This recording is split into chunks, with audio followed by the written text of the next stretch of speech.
Hello, this is the Townsbury Council General Inquiries line. How can I help you? Hello. I'm calling to find out information about some of the evening classes you offer. I've decided I want to start a new hobby. Okay, great. Are you interested in educational skills or more learning for pleasure? I'm looking for something to do in my spare time, so learning for pleasure, I suppose. I'd like to do something creative. What kinds of classes do you have? Right. We have a variety of different classes that you may be interested in. Looking at the course information document, the first one I can suggest is all about pottery, or rather, what we call ceramic design. The class is for students who want to expand on their existing knowledge and experience by discovering new ways of designing pottery, so it's not really suitable for beginners. At £85 for 5 sessions on Fridays, it's a rather expensive option, but worth it. Although it sounds great, I've had no experience, so that one's not for me. Is there a class that requires no experience? Yes, that's not a problem.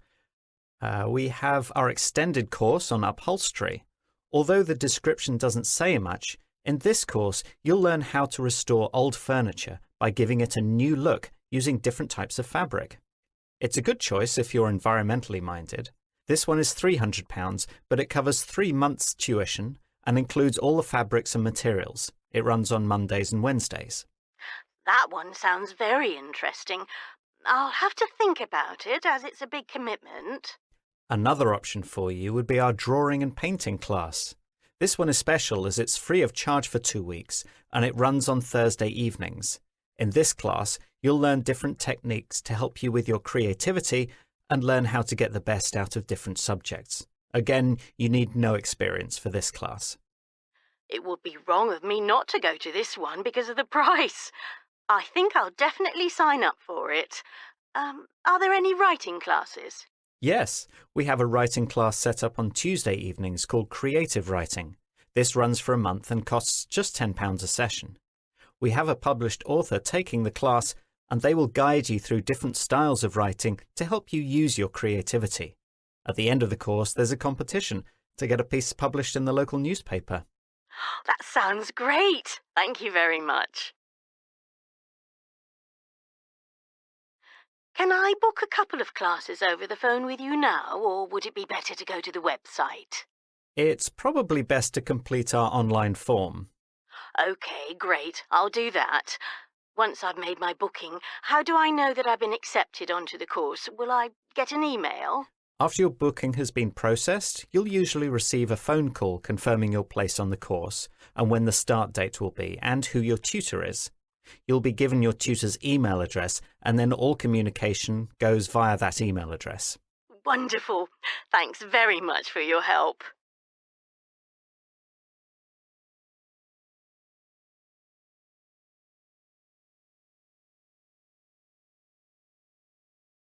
Welcome to the town meeting on the development of our town centre.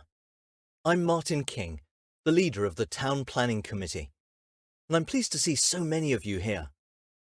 What I propose to do is to talk through some of our residents' concerns about the town centre, and following that, some recommendations for improvements.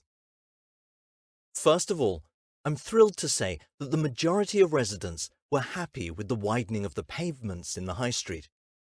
This work was carried out last year and has been a huge success. However, there is now some concern that there are too many vehicles using the road, and people are calling for all traffic to be banned, which I'll come to later. Other residents have been questioning the function of the town square. In the past, it hosted many events, but in recent times, the square has seen a distinct lack of use, which some residents find disappointing. The outdoor market, on the other hand, is always bustling with people on the days that it runs. A few respondents to our survey suggest expanding the range of items, especially locally grown produce. And this is something we'll look into. Generally, our residents are happy that the town has a market and are keen to see it remain for many more years. The park to the south of the town seems to be in constant use, with school children on school trips, as well as the craft fairs, which happen on weekends during the summer. Although we welcome continued use of the park, we do urge people to clean up after themselves. We've had more complaints about rubbish this year than any other year on record. Since we've increased the number of bins in the park, we hope that this will have a positive effect. Moving on to our proposals for the future developments. What do we recommend? Firstly, I can tell you that we have a reasonably good budget for any works that are agreed this year, and the Council didn't need to increase taxation in order to fund these. Instead of using our reserve funds for emergencies, we've been able to get a government grant through a special city rejuvenation budget. The first major project we want to undertake is that of the town square. It has already been pedestrianised, so there's no traffic to worry about. But we want to make it into an inclusive entertainment and art space. This'll mean no more confusion about the function of the square, and we hope to encourage artists from local colleges and schools to help us turn the space into living art. Our second suggestion is more to do with bringing the community together to make a better living space. We're recommending the setting up of a litter clear-up group, made up of volunteers, to improve the appearance of the local surroundings. We would look for teams of people to walk around pre-arranged sections of the town, helping to clear some of the rubbish. We seem to have been inundated with volunteers, but we need a coordinator. So if you're interested, please send me an email. On a similar topic to this, we are pleased to announce new installations of recycling stations to be placed around the town. The general recycling will be located in the supermarket car park, while the plastic-only waste will be situated behind the library. Any textile or clothing donations should still go to our charity shops. Finally, the market is going to get bigger. We've invited more local sellers to attend the market, and this should be starting next month. We're also going to trial a longer market day, so that more people have the time to visit and take advantage of our new suppliers. We'll review this in 3 months. In the meantime, if you have any further comments, can I please ask that you send me an email or speak to me at the end of the meeting? Any questions at this time?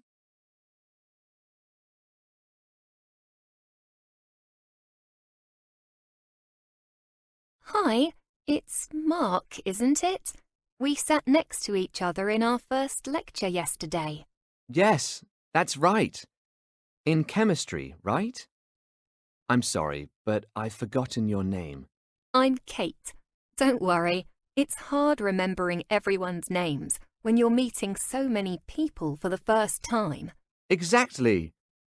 So, what did you think of the lecture? It already seems to be a bit more complicated than what I'm used to. I don't know if I'll ever understand it completely. It was only the first one, so I'm not too concerned about understanding it. I'm more worried about having to make notes because the lecturer spoke quite fast. I think I managed to get everything down, though. She did go through a lot of information, didn't she? Maybe we just need to adjust to her style, or just get accustomed to it. I'm sure things will improve. That's what I'm hoping. Maybe after 3 years of studying, I'll be able to catch everything she said. What was it she said at the end of the lecture? Are we going to have a test already? No, nothing like that. It's not really even homework. But we need to start thinking about what kind of presentation we want to do in a few weeks. We can work together on that if you like. That sounds good. Thanks. What other subject are you studying? I decided to take biology because I'm thinking of training to become a vet. Oh, I couldn't study biology even though I really wanted to. I just didn't get high enough grades. So in the end, I chose physics. But not because I know what I want to do in the future. What about maths? Are you good at that? Not really, but I try my best. I'm more interested in the space science side of physics. It's always intrigued me. Besides, my mum is a physics teacher, so she helped to persuade me. I don't think physics is for me, even though I enjoy complicated equations. So I'll leave that to you. How are you finding things here so far? A little overwhelming, really. It's all new and exciting, but there's a lot to take in. How about you? I'm definitely excited. The halls of residence are an experience. I have plenty of space, but I'm just not keen on sharing a room with another person. I've never done it before, so I need to get used to that. Saying that, though, my roommate is great, and we have a well-equipped kitchen, so we've already bonded over a shared love of cooking. I see. Well, I'm in a shared house with 4 other people, but we each have our own rooms. We haven't really used the kitchen so far. We've just been relying on takeaway food, but it's quite an expensive way of eating. I don't think I could live in halls. It's too close to the university, and I like to be able to cycle to keep myself in shape. I hadn't thought of that. Have you joined the cycling club? I didn't know the university has one. Where did you see that? In our welcome pack. You need your own bike. Okay, that's not a problem. And it's £10 a term, so very reasonable. Yes, that's not too bad. I'll have to look into it. Thanks. Have you joined any clubs?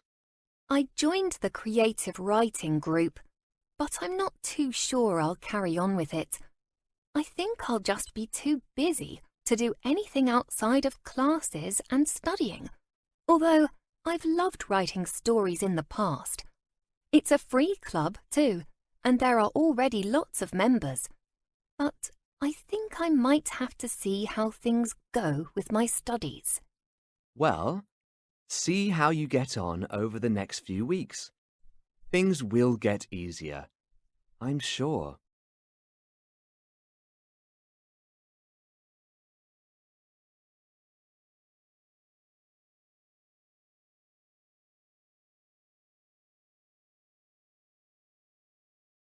Good afternoon, everybody. Today, we're talking about starting the research into your family tree for your final social history project of the semester. It's good to see so many of you here to learn some techniques for doing the research. I can tell you that besides helping you to get a good grade, it should be very rewarding. So, shall we make a start? To begin, the most important resources are your living relatives, your parents, aunts and uncles, and even cousins. Ask them what they know about previous generations, including dates of birth, marriage, and death, and the approximate places where these people lived. Exact addresses can be incredibly useful in your research. You might also need to ask about any potential nicknames or shortened names, as these may appear on official documents. By asking your family these questions, you get an excellent foundation to your personal history. You may even want to create a questionnaire for your family to answer. With this information, you can start to build your tree. The next step you might want to take is to search family homes for any folders which could contain important information, like photographs or official certificates. Having photos gives your research a more personal aspect, which many people like. Diaries and letters are also useful sources of information, but especially the latter, as they may reveal family details not previously recorded. Any information you find, however, will need to be organized in such a way that it's easy for you to find again. And if you're going to use the research for your project to create a history for future generations, you'll want to make something which can easily be understood. This is when you might decide to go online. There are various websites, both free and subscription-based, which you can choose from to help you build your own digital family tree. One advantage of this is that it helps you keep the information you find in an organized manner. Most of these websites allow the user to attach photographs and other documents, so all the information for one person is collated in one place. It's possible to see other researchers' trees too, if they're public, but a word of warning here. You should always try to verify facts you discover by looking for official records. Often, there's a lot of misinformation on public family trees, so you must ensure you're following the right path. People's names and dates of birth can be uncannily similar, so take time to check the data you have. The websites you can find will give you access to national records and other certificates, which will help you to prove the information you've gathered. One aspect of doing family research that a lot of people forget about is the use of social media. You may or may not already have a profile on one of the networking sites, but it can be surprising how much information you can find by being on one. There's a wide range of family history groups and associations that have social media groups for you to join, especially if they're linked to one specific area or locality. You can search for groups related to a specific county or state, and even some that concentrate on towns and villages in your area of interest. In addition to being part of a community with similar aims, you'll be able to get tips from other members as well as being able to give your own. It's more than likely that you'll find other members researching the same family history, and you might find some long-lost relatives. A different or concurrent route to follow would be to take a DNA test. Although these can be expensive, the family historian may find links to places or groups of people that would never have been possible by following a paper trail. Before taking a test, though, you need to make sure that you are fully prepared for any hidden family secrets that may be thrown up by the results. You won't necessarily get all the answers to your questions, but DNA tests can reveal certain aspects of your heritage. For example, with the results, you may be able to work out migration patterns of your ancestors. By this, I mean discovering which area of the world their DNA is closely matched to. This can often come up with surprising results, as your DNA may be connected to a distant location. Should you choose to go down this path, you'll find that your results will change over time. This is because more and more people are being tested all the time, so your results will be updated on a regular basis. You might feel that this is a step too far for a university project, but it's there as an option. In essence, these are the first steps I'd suggest people take when considering their own family history research. However, I think that my main advice would be to persevere. In your research, you're bound to come across obstacles every now and then, where you can't find the information to confirm a person on your tree. But with dedicated research and patience, your hard work will be worth it in the end. Some people choose to stop at a particular point, but really the possibilities are endless. One ancestor leads to another, and before you know it, you're looking at places that you might never have dreamed were connected to you.